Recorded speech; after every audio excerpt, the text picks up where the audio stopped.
own this fucking place. It's a big club, and you ain't in it. You and I are not in the big club. By the way, it's the same big club they used to beat you over the head with all day long when they tell you what to believe. All day long, beating you over the head in their media, telling you what to believe, what to think, and what to buy. The table is tilted, folks. The game is rigged, and nobody seems to notice. Nobody seems to care. You know, my first thought with these gun control walkouts is, where the hell are the parents? Why are there not parents up in arms? If I was a parent, I'd be pissed. Whether you believe a school is a good place for higher education, I don't believe. It's not a place for learning, it's a place for brainwashing. But if my child was in school, I'd be pretty pissed off that they are being taken out into the street to protest on a political agenda. We finally have a parent that spoke up.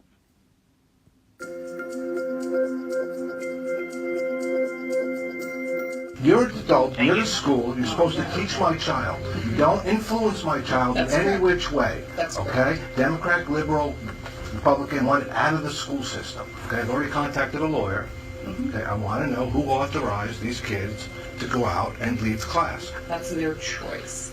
What do you mean that's their? They're sixth graders. I do not restrain sixth grade students if they chose to leave class. So if this wasn't a protest and this wasn't happening, you would let the kids leave? Somebody told the teacher if they want to go, they could go. Somebody told them that. If a student chose to leave, that might just... So you're telling me a 12-year-old could just walk out of the class? Sometimes they do. Why? You're the principal. You run this school. Correct? That is correct. So why can't you say, no, you can't leave your 12-year-olds and 13-year-olds, you can't go? Maybe someone else can answer it better. Who? I mean, who would that be? It Yeah. would be my Who would that be? supervisor, it would be my superintendent. Okay, then I want their names. It said my number one job is making sure our kids are safe. Then your job is to keep them in school and teach them. You know what, I'm going to sue the school district, okay? I already have a lawyer. So many times it has weighed heavy on me that we have done nothing about helping these patsies. We so often don't look into what's going on with them. Where are they? Are they in jail? Did they just become like another crisis actor? Do we really know what the situation is?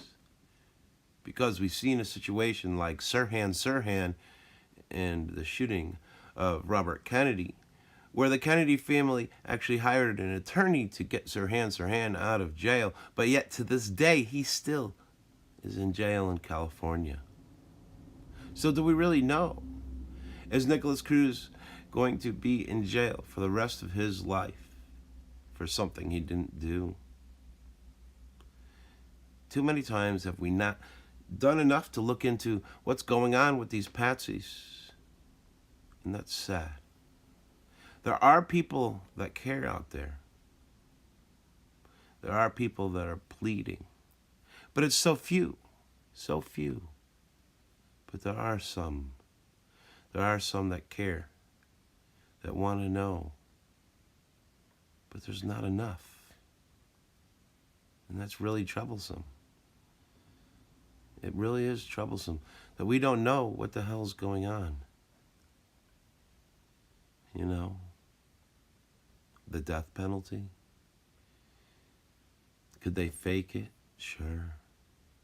But what if they actually do it? What if they actually do it? Because these people are sick bastards. We know how evil these people are. And like I've said, the case of Sirhan, where a man under mind control spent his entire life pretty much, because he was in his 20s when the shooting of Robert Kennedy happened. A man spent his entire life behind bars because of a government operation. This is not right. This is something more people need to look into. We need to help these people. And it makes me laugh when I come across people that say they've had 30 plus years investigating these things, but yet they never do any stories about these people. They don't seem to give a shit if people spend their lives in jail or anything bad happens to these patsies. They only want to tell you about what happened. What happened? Look at the show. Look at the show. Look at the show. But the show could really affect somebody's life very personally to the point of being in jail. Again, like Sirhan for their entire lives. And they don't give a shit. So I gawk at those people that say they have all those years of experience, but yet have done nothing to help any of these people, have done nothing to stop any of these false flags. This is a sad part of the story, where innocent people could have been, may have been, put through hell, but we do so little to find out what is actually happening. So, nothing gets done to help them. More needs to be done to help them, or at least find out if they need help. But it needs to be proven. We need to prove that maybe they were released, or not in jail, or they're just a crisis actor. We don't know when it comes to some of these patsies, because in the past they have done such evil to some of these patsies.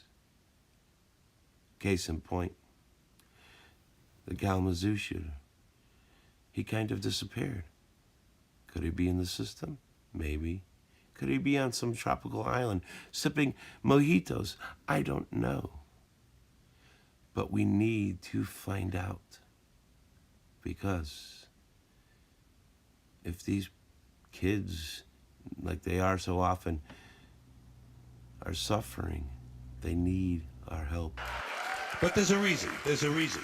There's a reason for this. There's a reason education sucks. And it's the same reason that it will never, ever, ever be fixed. It's never going to get any better.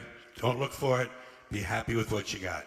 Because the owners of this country don't want that. I'm talking about the real owners now. The real owners, the big wealthy business interests that control things and make all the important decisions. Forget the politicians. The politicians are put there to give you the idea that you have freedom of choice. You don't. You have no choice. You have owners. They own you. They own everything. They own all the important land. They own and control the corporations. They've long since bought and paid for the Senate, the Congress, the state houses, the city halls. They got the judges in their back pockets. And they own all the big media companies, so they control just about all of the news and information you get to hear. They got you by the balls. They spend billions of dollars every year lobbying to get what they want. Well, we know what they want. They want more for themselves and less for everybody else. But I'll tell you what they don't want. They don't want a population of citizens capable of critical thinking. They don't want well-informed, well-educated people capable of critical thinking. They're not interested in that. That doesn't help them. That's against their interest. That's right. They don't want people who are smart enough to sit around the kitchen table and figure out how badly they're getting fucked by a system that threw them overboard 30 fucking years ago.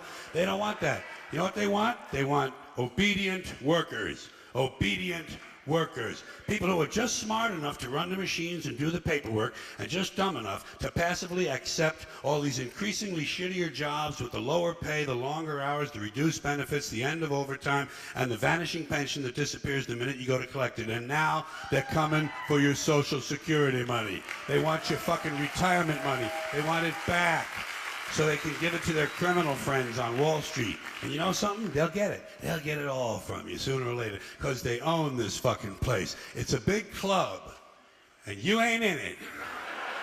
You and I are not in the big club.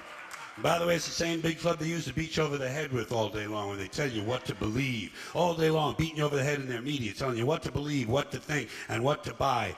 The table is tilted, folks. The game is rigged. And nobody seems to notice. Nobody seems to care. Good, honest, hard-working people, white collar, blue collar, doesn't matter what color shirt you have on. Good, honest, hard-working people continue. These are people of modest means. Continue to elect these rich cocksuckers who don't give a fuck about them. They don't give a fuck about you. They don't give a fuck about you. They don't care about you at all. At all. At all. Yeah. You know? And nobody seems to notice, nobody seems to care. That's what the owners count on, the fact that Americans will probably remain willfully ignorant of the big red, white, and blue dick that's being jammed up their assholes every day. Because the owners of this country know the truth. It's called the American dream, because you have to be asleep to believe it. Uh-huh. Uh-huh. Ow. Talk to him. I mean, sometimes you got people going against you and you just gotta go above and beyond all that. Let's go. Straight up the top, just so you know ain't no stopping us. Yeah, I see you been watching us. You could try, but you better off. I ain't a spectate from the audience. Why you hating from the bleachers? Cheerleaders is loving us. Grab a pom-pom, baby. Last year we was last place, this year we in first. We was hungry for the title, now we quenching our thirst. You was on your best behavior, yeah, we on our worst. Killing the competition, rolling around in a hearse. Life is like chess, except it ain't a game. Some pawns remain pawns, some pawns become kings. Think before you move, think 3 steps ahead. Peep game, protect queen. Some rooks get took, some knights get swiped, some bishops get slain. I'ma tell you like my homie told me, life is like chess, except it ain't a game. So when you gotta want it, you know my team want it. You know my team want it. You ain't no stopping us. Nah. Ain't no stopping us. Nah. Ain't no stopping us. And when you gotta want it, you know my team want it. You know my team want it. You ain't no stopping us. Nah. Ain't no stopping us. Nah. You know my team want it.